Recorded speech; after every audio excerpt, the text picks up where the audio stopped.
galerinha boa, tudo bem com vocês? Sexta-feira, estamos mais uma vez juntinhos, né? Anote no seu caderninho aí o cabeçalho e o assunto. Em cada espaço, diferentes moradias. Iremos utilizar o nosso livrinho, tá? Iremos usar as páginas 143 até 150, combinado? Vamos lá? 143. Em cada espaço, diferentes moradias. Então, temos lá, né, diferentes moradias, literalmente.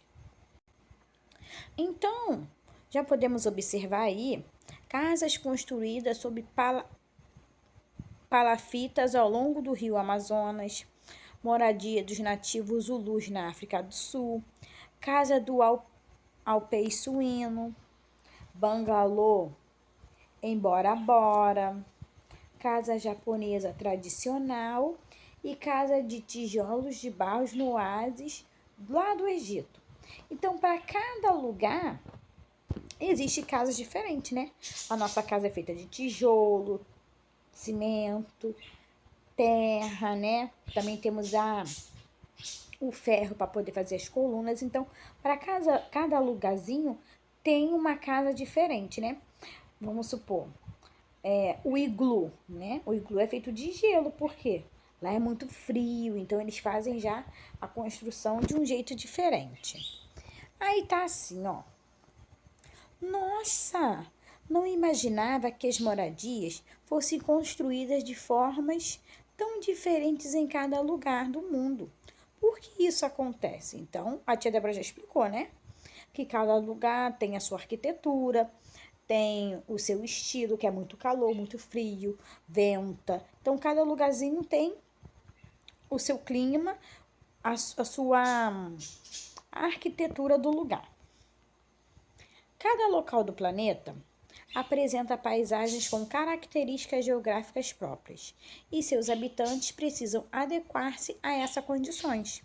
Muitos constroem seus abrigos com materiais disponíveis na natureza e fazem adaptações para adaptá-los ao clima da região onde vive. Foi o que a tia Débora acabou de dizer, né? Esquimós ou inuites, por exemplo, constrói suas casas de forma simples. Acumulam um monte de neve e os moldam com as mãos e pás, uns sobre os outros, ou utilizam blocos de gelo recortados.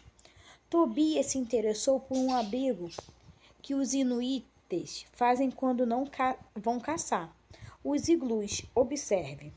A professora explicou que para construir iglus, os esquimós jogam água sobre os blocos de neve, colocando uns sobre os outros para que grudem. A água une a neve acumulada, tornando um bloco só. Ah lá, tá vendo lá o igluzinho? Viu que a tia Débora tinha falado? Cada lugarzinho tem a sua característica. O segredo dos iglus está no trabalho braçal e no uso da água. Esse tipo de abrigo, pesquisado por Tobias, não tem janelas, mas somente uma porta. Assim, as pessoas ficam mais protegidas do frio. Em regiões onde o frio é intenso, com presença constante de neve, as moradias devem ser construídas para oferecerem confortos aos seus habitantes. Suas janelas são geralmente pequenas e seus telhados é inclinado, para que a neve não se acumule e a casa fique segura contra desabamentos. Em diversos lugares do mundo, as casas são construídas perto dos rios e de outros corpos de água, como na Amazônia, no Brasil. Essas casas devem ser altas, pois o nível dos rios aumenta em determinadas épocas do ano. Para que suas moradias não sejam alagadas, muitos ribeirinhos, ao construírem sobre palafitas, ou fazem com que elas flutuem sobre as águas. Ribeirinhos, pessoas que moram em margens de rios ou em áreas de floresta periodicamente alagadas por cheias de rio. Aí o que eles fazem? Eles vão lá, quando o rio abaixa, vai ficar só a terra, né? Aí eles vão construir a casa deles bem alta, para quando o rio encher de novo, não alagar a casa deles, né? Foi a primeira foto que nós vimos lá em cima lá. Em regiões mais quentes, as construções devem ser arejadas, geralmente com janelas amplas, para facilitar a circulação do ar e a maior distância entre o piso e o teto, isto é, com pé direito maior. As moradias também diferentes conforme a cultura que as produz. Muitos povos indígenas brasileiros constroem suas ocas com madeira e palha retirada da floresta. Troncos de árvores servem para montar a estrutura da oca. A palha usada como telhado é amarrada com cipó ou com a própria palha. Em alguns casos, são utilizadas folhas de palmeiras entrelaçadas para cobrir as ocas.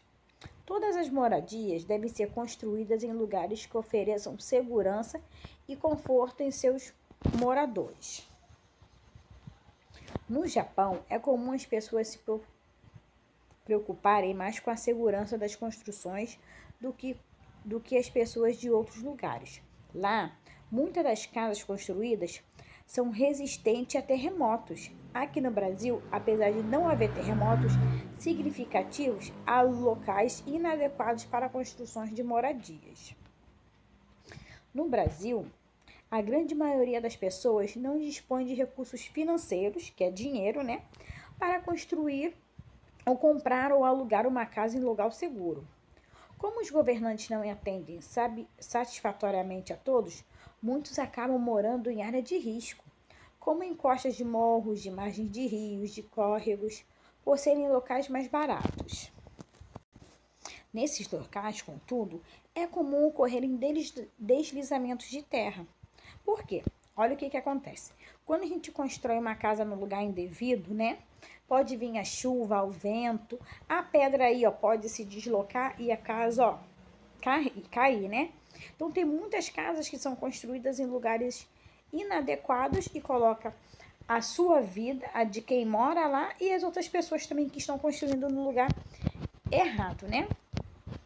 Agora, vamos responder lá. Número 1. Quais ações dos seres humanos acabam tomando uma área inadequada para construções de moradia? 2. Existem moradias em áreas de risco na sua cidade onde você mora? Descreva-as e registre onde elas se localizam. Depois, elabore uma lista de atitudes para prevenir acidentes nessas moradias. Construções ecológicas. Atualmente, muitas construções são feitas levando-se em considerações as características climáticas da região. Além disso, os construtores procuram seguir medidas ecologicamente corretas, respeitando o meio ambiente. Aproveita-se tudo, quando abertura para obter iluminação natural, coleta e tratamento da água da chuva, pisos externos que não impermeabilizam o solo e outras coisas a mais, né? Tá vendo lá? Uma planta, né, da casa ecológica. Hora de organizar. Resuma um pequeno parágrafo os principais conteúdos aprendidos neste capítulo. Utilize para isso as palavras a seguir como e quantas vezes preferir. Não é preciso utilizar todas as palavras. Então, você vai fazer um pequeno resuminho, tá? Sobre os principais conteúdos aprendidos neste capítulo. Não precisa fazer essas linhas todas não, pode ser só um pouquinho, tá bom? E no número 1, nós temos lá. Qual é a relação ideal entre os materiais utilizados em construções e as características naturais do lado onde elas são feitas? Como é a relação nas cidades entre as moradias de construções e a localização das casas e por quê? Eu moro em uma casa, e você? Vamos fazer uma pesquisa com seus colegas para saber como é a moradia deles? Então, temos aí casa e apartamento. Conforme for pintar os quadradinhos, né, para representar o número de colegas que moram entre casa ou apartamento, tá? Número 4. Associe as palavras da coluna A com a palavra da coluna B. É possível associar algumas palavras a mais de uma de outra coluna, tá? Tijolo, por exemplo. Aí você pode colocar lá região polares, florestas, montanhas, tá? Você vai associar uma com a outra. Número 5. Dê um exemplo de relação entre as condições geográficas de um ambiente e a arquitetura de uma residência construída nesse local. Explique essa relação. Lá embaixo, ó, nós temos o nosso gabarito, tá? Caso você tenha alguma dúvida. Mas é bem facinho todos os deveres, né? Mas qualquer coisa vocês podem falar com a tia Débora também, tá? Super beijo e um excelente final de semana, tudo bem? Tchau, tchau!